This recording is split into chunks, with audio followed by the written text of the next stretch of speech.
శాస్త్ర కార్తీక పురాణం 9వ అధ్యాయం 8వ అధ్యాయం అనంతరపు కథ.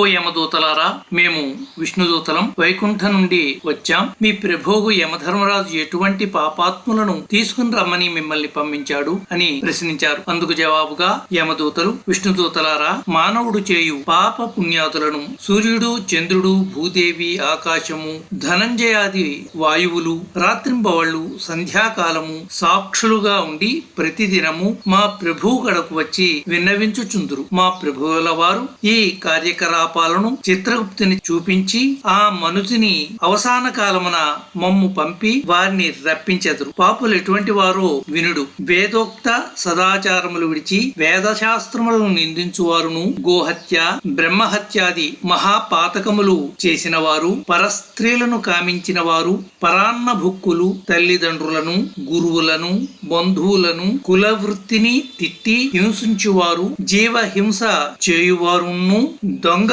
పొద్దులతో వడ్డీలు పెంచి ప్రజలను పీడించువారును, శిశుహత్య చేయువాడును, శరణన్న వారిని కూడా వదలకుండా బాధించువాడు, చేసిన మేలు మరచిన కృతజ్ఞుడును, పెండ్లిండు శుభకార్యములు జరగనివ్వక అడ్డు తగిలేటివాడు పాపాత్ములు. వారు మరణించగానే తన కడకు తీసుకువచ్చి నరకమంద్రోసి దండింపుడని మా యమధర్మరాజు గారి ఆజ్ఞ. అది అట్లుండగా ఈ అజామీరుడు బ్రాహ్మణుడై పుట్టి దురాచారములతో కులభ్రష్టుడై జీవహింస చేసి కామాంధుడై భావివరసులు లేక సంచరించిన పాపాత్ముడు. వీనిని విష్ణులోకమునకు ఎట్లు తీసుకుని పోగలరు అని అడుగగా విష్ణుదూతలు, ఓ యమకింకరులారా, మీరెంత అవివేకులు! మీకు ధర్మ సూక్ష్మములు తెలియవు. ధర్మ సూక్ష్మములు ఎట్టివో చెప్పెదము వినుడు. సజ్జనులలో ధర్మములు చేయువారు, అన్నదానము, కన్యాదానము, గోదానము, సాలగ్రామ దానము చేయువారు, అనాథ ప్రేత సంస్కారము చేయువారు,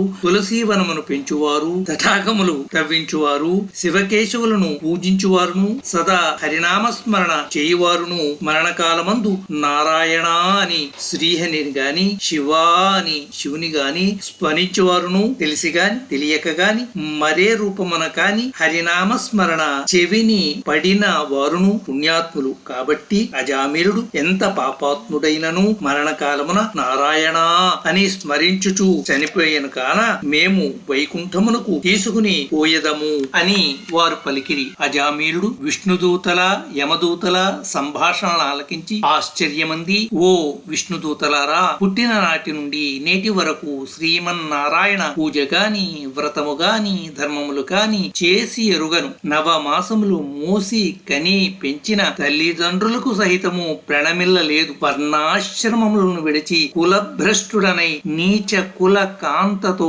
సంసారము చేసి తిని నా కుమారుని అందున్న ప్రేమచే నారాయణ అనినంత మాత్రమున నన్ను ఘోర నరక బాధల నుండి రక్షించి వైకుంఠమునకు తీసుకుని పోతున్నారు. ఆహా, నేనెంత అదృష్టవంతుడను! నా పూర్వ జన్మ సుకృతమును, నా తల్లిదండ్రుల పుణ్యఫలమే నన్ను రక్షించినది అని పలుకుచూ సంతోషముగా విమానమునెక్కి వైకుంఠమును కేకెను. కావున ఓ జనక చక్రవర్తి, తెలిసి గాని తెలియక గాని నిప్పును ముట్టిన ఎట్టుల బొబ్బులెక్కునో బాధించునో అటులనే శ్రీహరిని స్మరించిన ఎడల సకల పాపములను నశించి మోక్షమునొందెదరు. ఇది ముమ్మాటికి నీ నిజము.